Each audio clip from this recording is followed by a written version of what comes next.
जय हिंद दोस्तों। स्वागत है आपका हमारे इस मस्त और धमाकेदार वीडियो में। आज का वीडियो बहुत ही यूजफुल है। क्यों? क्योंकि आज लेकर आए क्लास 12 फिजिक्स का मोस्ट इंपोर्टेंट टॉपिक कूलाम का नियम। ये हमारा जो नियम है ये चैप्टर नंबर 1 से है, विद्युत क्षेत्र और विद्युत आवेश से। और ये जो टॉपिक है मोस्ट इंपोर्टेंट है क्योंकि इससे न्यूमेरिकल भी पूछे जाते हैं। बहुत ईजी टॉपिक है और ये ट्रिकी होने वाले वीडियो तो एंड तक जरूर देखें। तो क्या होता है कूलाम के नियम, क्या करते हैं इसमें? तो बहुत सिंपल है। तो हमारा जो कूलाम का नियम होता है ये हमारे फोर्स को बताता है, बोले तो बल को बताता है। किसको बताता है भैया?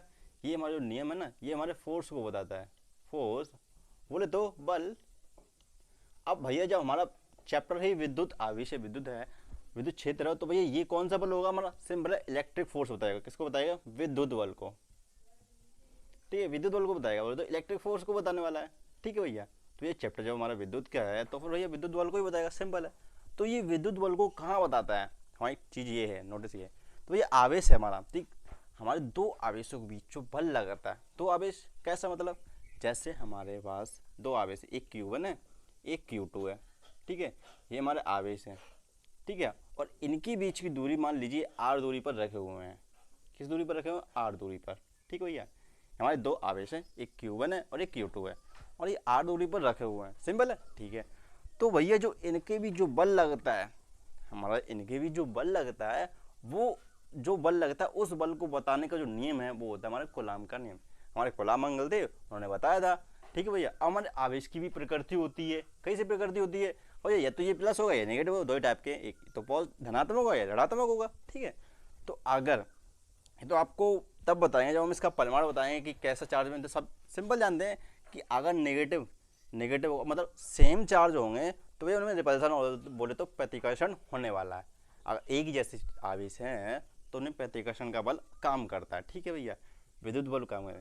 ये बल की दिशा भी बताएंगे, बहुत ईजी है। बात करते हैं कि हमारे बल की, क्योंकि इनके बीच जो बल लगता है उसको बताने का काम कूलाम का नियम करता है। ठीक है भैया, अब इसका परिमाण क्या होता है, बल क्या होता है विद्युत बल? तो सुनिए, बहुत इजी सा टॉपिक है, बहुत मजा आने वाला है। तो इसमें जो बल होता है ना भैया, इसके बीच इन आवेशों के बीच जो बल लगता है वो सिंपल दो चीज़ पर डिपेंड करता है। ठीक है भैया, इसमें आपको एक चीज़ ध्यान रखनी है, क्या? कि ये जो आवेश है ना, आवेश ये स्थिर हैं और बिंदु आवेश हैं। ये जो हमारे Q1 और Q2 है ना, Q1 Q2, याद रखना भैया क्या, कि ये हमारे एक पहली चीज़ हमारी स्थिर है। स्थिर मतलब रखे हुए हैं आवेश, ठीक है, एक जगह पर स्थिर है। एंड सेकंड चीज़ है स्थिर, और सेकंड चीज हमारी क्या है? ये बिंदु आवेश है। बिंदु आवेश पॉइंट चार्ज, पॉइंट बिंदु आवेश, समझे भैया?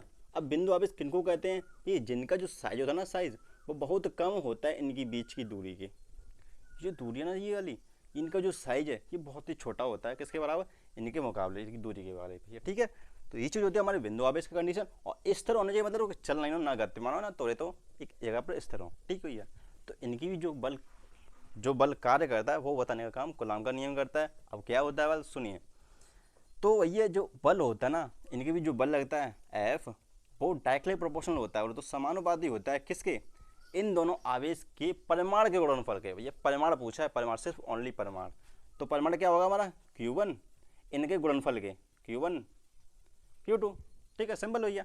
तो ये इनके परिमाण के बराबर होता है जो हमारा बल होता है, पहले कंडीशन बराबर, सॉरी, समानुपाती होता है। ठीक है, एंड सेकंड कंडीशन क्या होती है हमारी, कि जो हमारा बल होता है ना वो इनवर्सली प्रोपोर्शनल होता है। किसके? इन दोनों बीच की दूरी के वर्ग के बराबर।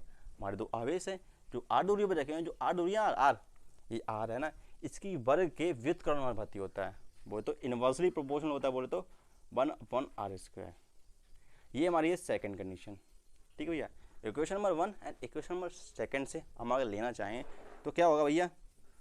फ्रॉम इक्वेशन 1 और एंड सेकेंड भैया। ठीक है भैया, ठीक है। तो ये क्या होगा? कुछ नहीं होगा, हम इनको मिला के लिखेंगे एफ और प्रोपोर्शनल का सिंबल लगाएंगे और आएगा क्या?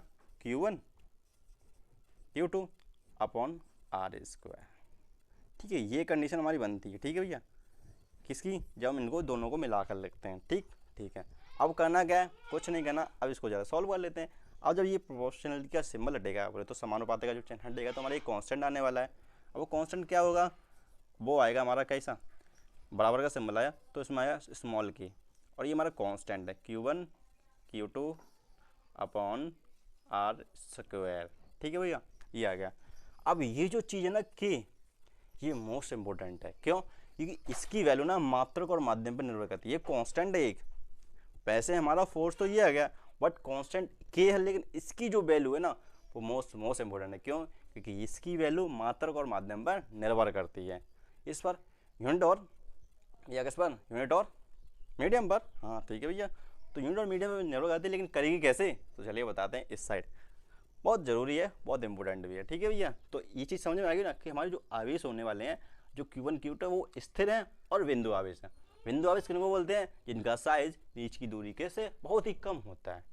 ठीक है भैया, ठीक है, तो चलते हैं बताते हैं कि K की वैल्यू कहाँ पर कैसे डिपेंड करेगी। तो ये जो K का मान है ना, K का मान वो मात्रक और माध्यम पर निर्भर है भैया, माध्यम पर है। अब K का मात्रक माध्यम पर कैसे समझे ना भैया, सुनो। जो हमारा मात्रक का पहली कंडीशन, हमारा जो मात्रक है ना, मात्रक हमारी कौन सा मात्रक भैया बताओ? MKS, सिंपली ऐसा ही बात देती। ठीक है, जो हमारा मात्रक कौन सा हो? SI हो। ठीक है भैया, तो SI में जो हमारा बल होता है ना, बल फोर्स, इसकी यूनिट क्या, इसका मात्रक क्या होता है? न्यूटन। हाँ सही है बोले, न्यूटन होता ना। ठीक है भैया, ठीक ठीक। अब क्या करना है कि SI पर इस पर अगर बात करें तो SI में जो हमारा F होता है ना, वो उसका मात्रक होता है न्यूटन। ठीक है, तो वही जब मात्रक हमारा SI हो और बल हमारा जो फोर्स है वो न्यूटन में मापा जा रहा हो, तो जो हमारा स्मॉल K का मान होने वाला है ना, वो बहुत ईजी है। वो क्या है? हमने आपको मात्रक तो बता दिया कि ऐसा ही है, बट माध्यम, अब माध्यम ही देख लीजिए। हमारा जब पहले कंडीशन माध्यम में मैंने कहा हमारा वायु या निर्वात हो, वायु या निर्वात, सब जानते भैया वायु निर्वात क्या होती है।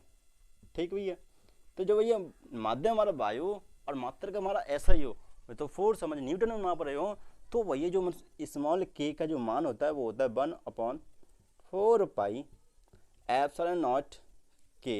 ये कैपिटल K होता है, और इस कैपिटल K को बोलते हैं हम परावैद्युतांक, और इसको बोलते हैं क्या? इलेक्ट्रिक। इसको एप्सिलॉन नॉट को क्या बोलते हैं? विद्युतशीलता। ठीक है, और इस कैपिटल K को बोलते हैं क्या? परावैद्युतांक, डाई इलेक्ट्रिक कांस्टेंट। ठीक है भैया, ठीक है, और इसको बोलते हैं विद्युतशीलता, एप्सिलॉन नॉट को। अब ये जो वायु निर्वात में जो कैपिटल K का मान होता है ना, ये तो हो जाता है भैया 1। ठीक, कैपिटल K का मान, और बचा ये हमारा ये इतनी चीज क्या बची? 1/4 पाई एप्सिलॉन नॉट, ये तो बची। अब जो इसकी वैल्यू होती है क्या? 9 × 10⁹ याद रखना। इसकी वैल्यू होती है हमारी किस में?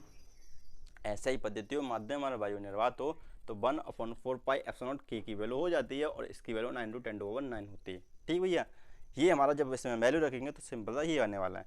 तो वायु निर्वात में जो F का मान होगा वो पता कितना होगा? 1/4 pi epsilon not Q1 Q2 upon R square. ये चीज़ हमारी आ चुकी है कब? वायु निर्वात माध्यम हमारा SI हो। ठीक है भैया, ठीक है।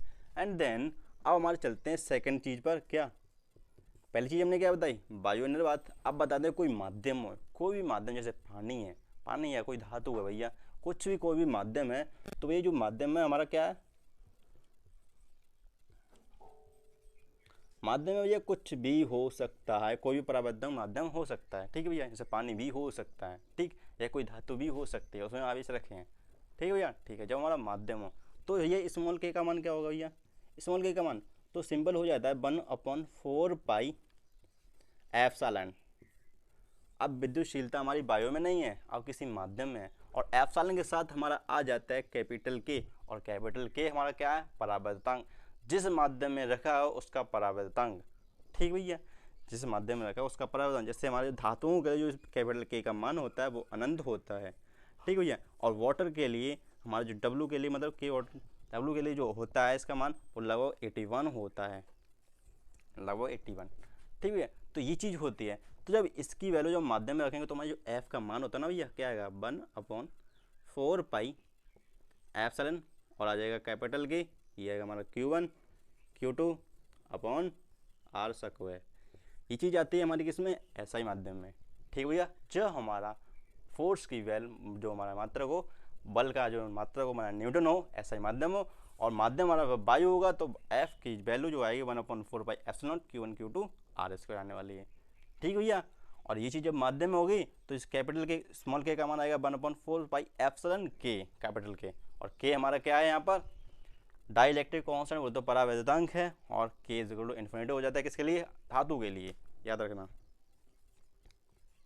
हमारे ये जितने भी धातु हैं सभी के लिए जो हमारा परावैद्युतांक कैपिटल के का मान है वो हमारा अनंत होता है, जबकि पानी के लिए हमारा 81 होता है। और भी बहुत सी चीज़ें हैं भैया, ठीक है। तो बहुत सी चीज़ें परावैद्युतांक माध्यम में कुछ भी हो सकता है, ठीक। देन ये चीज़ हमारा कूलॉम का नियम किस पर है, ऐसे माध्यम, क्लियर हुआ, ठीक। अब बताते हैं आपको CGS माध्यम में डाइन, जैसे हम अपने फोर्स की जो हमारे मात्रा है उसमें हम डाइन में मापते हैं, अपने बल को किस में मापते हैं, डाइन में।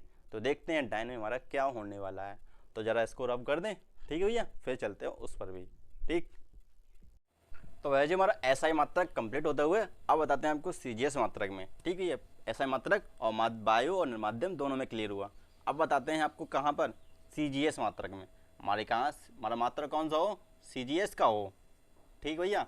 और इसमें हमारी कंडीशन क्या है हमारी, कि ये हमारा कौन सा हो, वायु हो, वायु, ठीक भैया। इसमें जो CGS में जो फोर्स का बोले तो बल का जो मात्रक होता है ना, वो भैया डायन होता है, डायन।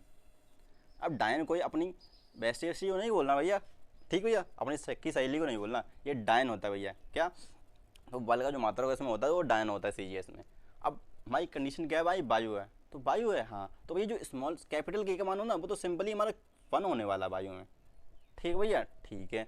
लेकिन अगर बात करते हैं कि मैं जो कैपिटल स्मॉल के है ना, स्मॉल के, इसका मान क्या होगा, तो भैया स्मॉल के का मान भी इसमें 1 ही होता है, स्मॉल के का मान भी भैया इसमें 1 ही होता है, ठीक है भैया। तो मतलब जो हमारा एफ का जो मान आने वाला है, एफ का जो मान आनेगा वो कितना आएगा भैया, वो आएगा K1 Q2 अपॉन R², और हमारा जो यहाँ पर स्मॉल के था वहाँ पर आ जाएगा 1, ठीक भैया। और इस तरह से हमारा आएगा Q1 Q2 अपॉन R², और ये आएगा हमारे किसमें, डाइन में, ठीक भैया।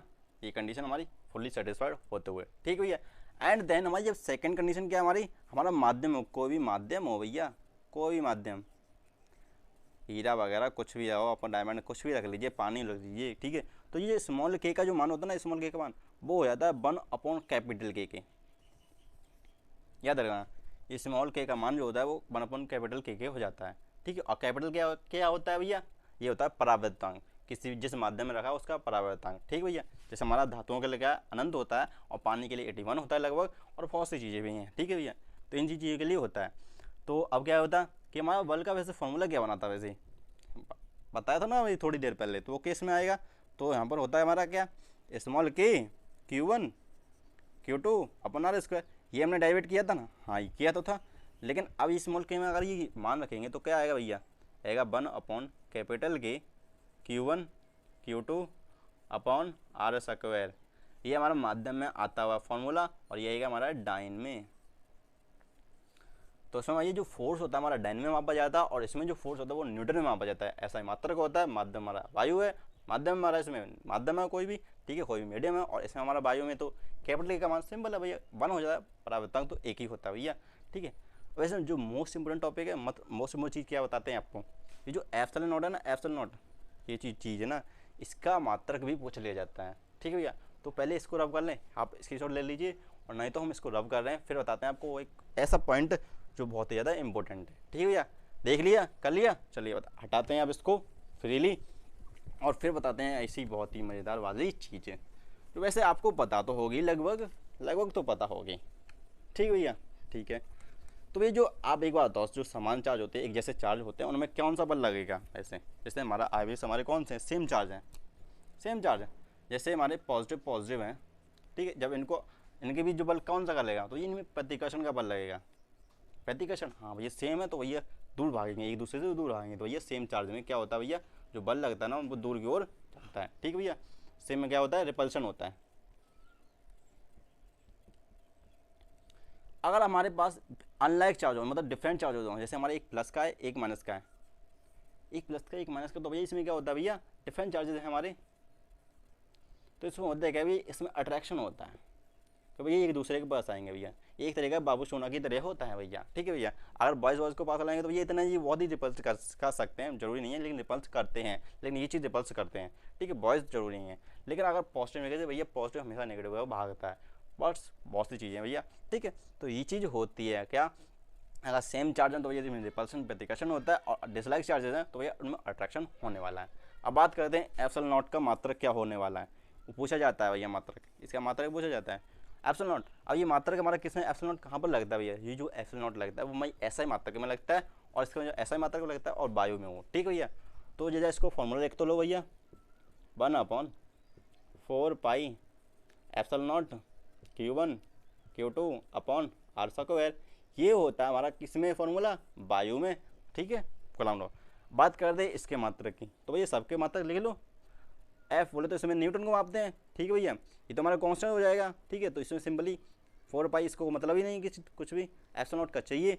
Q1 Q2 तुम्हारे आवेश हैं, और आवेश को हम किसमें मापते हैं, कूलाम में, ठीक है। कूलाम तो यहाँ पर 2 है ना, तो हो गया हमारा कूलाम स्क्वायर, और ये हमारा आर दूरी बोले तो मीटर स्क्वायर, भाई इसका मैं मात्रक से ये कांस्टेंट है, तो इसका मात्रक इसके चाहिए तो ये आ जाएगा हमारा इस तरफ, और ये आ जाएगा हमारा coulomb square upon metre square, और ये हमारा आ जाएगा न्यूटन, ठीक भैया। जब इसको सॉल्व करेंगे तो क्या आएगा, कूलाम स्क्वायर पर न्यूटन मीटर स्क्वायर, ये होता है हमारा मात्रक किसका, एप्सिलॉन नॉट का। इसकी वैल्यू भी पूछी जाती है, और इसकी जो वैल्यू होती है वो होती है 8.825 into 10⁻⁻12 coulomb square newton metre square, ये भी पूछी जाती है हमारी MCQ टाइप में, ठीक है भैया।